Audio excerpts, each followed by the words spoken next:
మాజీ ఎమ్మెల్యే బాల్క సుమన్ పరారీలో ఉన్నారు. 2 రోజులుగా బాల్క సుమన్ కోసం పోలీసులు గాలిస్తున్నారు. సీఎంను దూషించిన వ్యవహారంలో బాల్క సుమన్ పై కేసు నమోదైంది. మంచిర్యాల పోలీస్ స్టేషన్లో బాల్క సుమన్ పై కేసు నమోదు చేశారు పోలీసులు.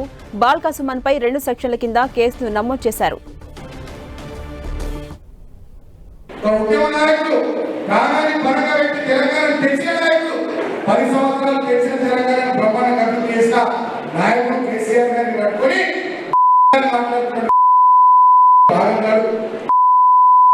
రేవంత్ రెడ్డి గారు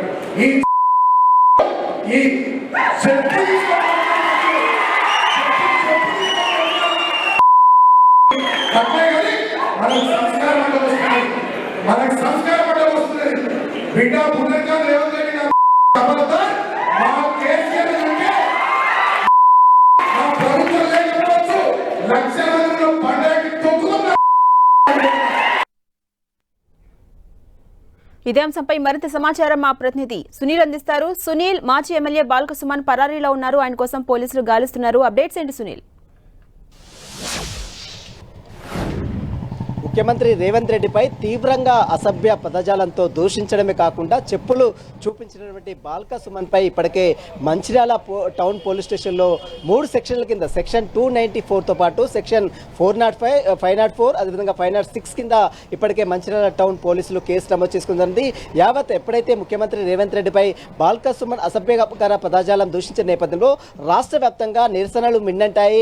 రాష్ట్ర వ్యాప్తంగా ఇప్పటికే పలు పోలీస్ స్టేషన్లలో కేసులు ఫిర్యాదులు కూడా వచ్చినటువంటి దృశ్యాలు కూడా మనం చూస్తాం. ఎప్పుడైతే మంచిర్యాల టౌన్ పోలీస్ స్టేషన్లో బాల్క సుమన్ బీఆర్ఎస్ మాజీ ఎమ్మెల్యే బాల్క సుమన్ పై ఎఫ్ఐఆర్ నమోదైందో, కేసు నమోదైందో అప్పటి నుంచి కూడా బాల్క సుమన్ పరారిలో ఉన్నారు. అజ్ఞాతంలోకి వెళ్ళిపోయినట్టు కూడా పోలీసులు కొన్ని ఎవిడెన్స్ అయితే కలెక్ట్ చేశారు. అతని కోసం మాత్రం గాలింపు చర్యలు చేపడుతున్నారు. గత 2 రోజుల నుంచి కూడా అతని కోసం ఒక స్పెషల్ టీంని ఫామ్ చేసి అక్కడ అతని కోసం తీవ్రంగా గాలింపు చర్యలు చేపడుతున్నారు. కానీ ఇప్పటివరకైతే బాల్క సుమన్ వ్యక్తిగత మొబైల్ మొత్తం కూడా స్విచ్ ఆఫ్ కావడం, ఆ తర్వాత తను ఇంట్లో కూడా లేకపోవడం, ఎక్కడికి వెళ్ళారన్న కోణంలో మాత్రం పోలీసులు మాత్రం తీవ్రంగా గాలింపు చర్యలు చేపడుతున్నటువంటి పరిస్థితి కనబడుతుంది. ఇక బాల్క సుమన్ ముఖ్యమంత్రి రేవంత్ రెడ్డిపై అసభ్యకర పదజాలను దూషించినటువంటి బాల్క సుమన్ పై కఠిన చర్యలు తీసుకోవాలంటూ కూడా ఇప్పటికే రాష్ట్ర వ్యాప్తంగా అటు మంత్రులు కావచ్చు, మరోవైపు మాజీ సంబంధించిన కాంగ్రెస్ సీనియర్ నేతలు కావచ్చు, మరోవైపు కాంగ్రెస్ శ్రేణులు కూడా తీవ్రంగా డిమాండ్ చేస్తున్నారు. ఇక బాల్క సుమన్ మాత్రం ప్రస్తుతం అయితే పరాలోను అతని కోసం అయితే పోలీసులు తీవ్రంగా గాలింపు చర్యలు చేపడుతున్న పరిస్థితి మాత్రం కనబడుతుంది. ఇప్పటికే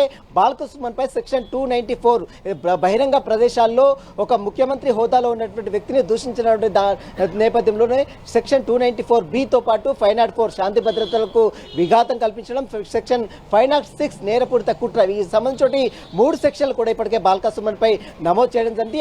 ఆ సెక్షన్లలో ఇప్పుడు అతని సంబంధించిన వివరణ కోరిన నేపథ్యంలో అతను మాత్రం ఇప్పటికైతే పోలీసులకు అందుబాటులోకి రాలేదు. అతను మాత్రం ప్రస్తుతం పరారీలో ఉన్నారు. అతని కోసం మాత్రం పోలీసులు మాత్రం తీవ్రంగా గాలింపు చర్యలు చేపడుతున్నారు. ఖచ్చితంగా అతన్ని అదుపులో తీసుకొని విచారించాలని మాత్రం పోలీసులు భావిస్తున్నారు.